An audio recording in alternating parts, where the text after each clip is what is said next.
Thank you. What is taste? And how do our senses relate to and help build our perceptions? Hi, I'm Alan Flurry with the Franklin College of Arts and Sciences. Today on Unscripted, we're visiting with Barry Smith, founder and co-director for the Center of the Study of the Senses at the University of London. Our first guest is Pulitzer Prize-winning columnist and journalist Cynthia Tucker. Peter Wood, Professor Emeritus of American History at Duke University. This is native Canadian novelist Joseph Boyden, a writer of Scottish, Irish, and Anishinaabe heritage. This week on Unscripted, we're visiting with poet and activist Anne Waldman. We're all fascinated with stars of the stage and screen, and on this episode of Unscripted, we'll visit with the real thing. Our first guest is Chinese filmmaker and novelist Xiaolu Guo.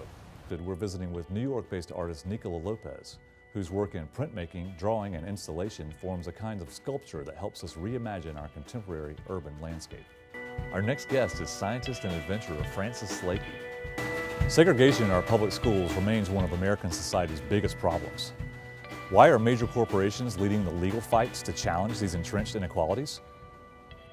On this episode of Unscripted, we're talking to Robert Garda, professor at the Loyola University New Orleans College of Law.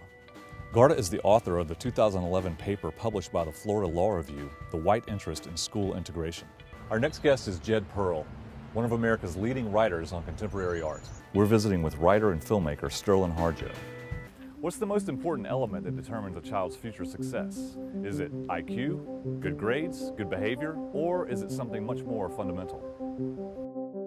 My guest today on Unscripted is journalist Paul Tough, author of How Children Succeed, Grit, Curiosity, and the Hidden Power of Character. Joining us on this episode of Unscripted is choreographer Liz Lerman. Her extraordinary ability to bring people together of different occupations and generations in the context of dance has made her a unique artistic presence. This is South African journalist, publisher, and DJ Ntone Ajabe, a Cameroonian immigrant now based in Cape Town, South Africa. And then the beautiful succinctness and you know, speaking of image, you know, imagistic kind of poems of the, you know, Chinese writers. So, you know, coming into some of that, and then the, you know, the visual art, and, you know, interested in the idea of working with your mind, and there was nobody who was going to save you externally, and self-reliance. Right. It's almost like a systematic handrail. Wow, that's a great way to put it. To navigate some of the intuitions that you have about, or you or anyone might have about the world. Right, no, that's true. You know, the complicated stories that some of the black figures are telling, you know, I mean, so to have to show a black man on the street with a store behind him that just happens to be labeled the White House, you know, which has at least 3 different meanings right off the bat. And so it seems as though for art historians not to be aware of that, it seems as if it would have to be a deliberate omission. Well, I think it was, and because it was out of fashion to talk about such things. It was, and you have to remember the culture as a whole. You know that in an era of segregation, and especially in the South, the way to deal with these contradictions often was just not to talk about them. It's like we've gotten ourselves into quite a place when it comes to visual art. No one really knows what to think about it or how to talk about it beyond dollar values. And at the same time, the big museums, they put on these blockbuster shows that essentially reinforce the same message. Well, in the art world, as in many aspects of our culture today, we're living in a gilded age. I think there's a lot of agreement about this. Art is particularly vulnerable because works of art are bought and sold. So, in some sense, art really takes the brunt of some of the gilded age quality of cultural life today. Though I have to say, I think we see similar issues in the world of publishing and literature, books and magazines, the music world. There are similar kinds of problems. I think part of the problem we're grappling with today is the whole question of what is the place of art and of what we call, for lack of a better word, high art. Whether it's painting or opera or dance, and I think the issues are not that dissimilar in many of these fields. The question is, what is the place of this kind of art in an open, pluralistic, democratic society? my talking to members of Congress and staff about legislation that's critical to the physics community. So that's where the energy is coming from, the physics community, not from the House or the Congress. That's right. So I had some hopes that they were calling in scientists to answer burning questions about how can we fix, but that's not what's going on, right? So that does happen. There's a little bit of that going on. Oh, okay. There's a little bit of that going on when Congress is exploring an issue. I talked with Smith in the Carl Sanders boardroom of the Dean Rusk Center for International Law and Policy at the UGA School of Law. Your expertise is in the area of taste. What exactly is taste? Well, taste is not what we think it is commonly. We usually think taste we just get from the tongue. We pop something in our mouth, the tongue explores it, and that gives us that special experience, which leaves us with liking or disliking. All these filmmakers like Godard or Duras or Jean Rouge, they are writers. So the writer who make film become auteur cinema. And then also I like, for example, Italian filmmaker like Pasolini, who is a poet. Right. When I was younger, I wanted to become one of them. And yet you knew that everybody walked out of there totally in a different place than they were. So what about that as an artistic practice? Well, it's drawing on personal story. It's drawing on memory. Right. It's asking people to express. It's asking people to dig in and tell the detail of something and make a connection to their lives now. These are things that artists do all the time, and it was profound what happened. World War I has a very special role in Canadian history. World War I was the first war, the first chance for Canada to come together as a nation. It kind of steeled us as a country, Canadians like to say. It's the first time the 4 Canadian regiments, divisions came together to fight and to do something outside of our country in defense of our country. Part of what interested me in this topic when I first read about it was it's a discussion that every parent has. Where is my child going to go to school? Yes.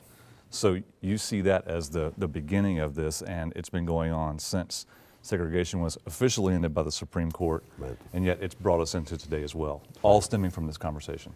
So I never really intended on being this Native American filmmaker, and it was really weird for me at first. And I kind of didn't like it at first, but then once I met other filmmakers that are doing it, Native filmmakers and Indigenous filmmakers from different communities, and I admired their work, I really sort of became okay with it, just because it felt like some sort of movement happening and a bunch of being among a bunch of talented people and stuff. So that's great, actually. One of the things I liked about both those films so much is that I did think of them as just film. When you refer to, as you just did, old people, that you don't look for a euphemism, you just call them old people. It's really humanizing in a way. I've been taken to task for that over the years, but I just can't, even now I'm old. It's like it doesn't, the elderly or the wise ones. Or the, right. No, I like it. It's better. I know, it is much better. But after the things that happened on Everest, in Indonesia, it was, it just brought me down a peg. And it more than that, it showed me my place in the world. You began to care about individual humans more and more rather than the idea? Yeah, and Alan, I had been to places where people were suffering, and I walked right by it. But I have to say, I'd done a bunch of reporting in low-income neighborhoods, in New York, especially in Harlem, but in other places. And reporting on the south side of Chicago was still kind of a shock to my system. When you go back to, say, the 60s and the 70s, the idea of Africans speaking with themselves had this kind of agency, was urgent, and it was necessary because it had not been possible until then. Right. But I feel that it's very important to remind ourselves that this conversation is not isolated from whatever conversation we may be having with the rest of the world. So I think I like to have both going together, so it's Africans speaking with themselves, but also with the world. In that same realm, how do you think about the post-colonial era that Fanon was working in and thinking about? Where are we in regard to that? And that's why the business evidence, to me, of all the evidence I have, is the most persuasive. Mm-hmm. Because the businesses are screaming out loud, we want kids with cross-cultural competence. Please get cross-cultural competence. It's important in the business world for a myriad of reasons. There's a very rigid hierarchy involved. What do you like about that? Do you like that setting? Do you like the actual making part of making a movie? I hated filmmaking for years. And I think that's why I was in the film school for 10 years in China, and I never made one film. I only started to make film after I graduated, after I left my teaching film job. So it's ripe for philosophy, and that boundary between subjective and objective is right there. So there may be wine critics who know a lot about wine, far more about wine than I do, but subjectivity and objectivity, that's core business and philosophy, and that's why, you know, I feel that I'm able to talk about that. But that's the magical transformation when a commonplace observation becomes a philosophical thesis. Absolutely. It's one of those things where non-native would embrace this idea and perhaps could embrace the people more. Absolutely. Yeah. Yeah, absolutely. And it's all, for me personally, it's always about breaking down barriers. Of course, you know, intellectually speaking, everyone say, you know, writing is another way of living. But for me, like, sorry, I want a vivid life. You know. Actual? Yeah, actual physicality of reality. You know, the street, the smell, the people, the food, the landscape. You know, if I could walk and write, I will walk and write. Canada's always supported its arts in order to kind of make sure that our country is being represented amongst ourselves for who we are and what we are. Well, it makes sense. And you've been sending us great musicians for years. Oh, yeah. I hope you'll continue to send us great writers. Yeah, we're trying. Well, thanks a lot for doing it. I appreciate it. No, it's great to meet you. It's a fascinating take on a very important subject. Thanks so much for talking to us. Good luck with your book. Thank you very much. Great I appreciate it.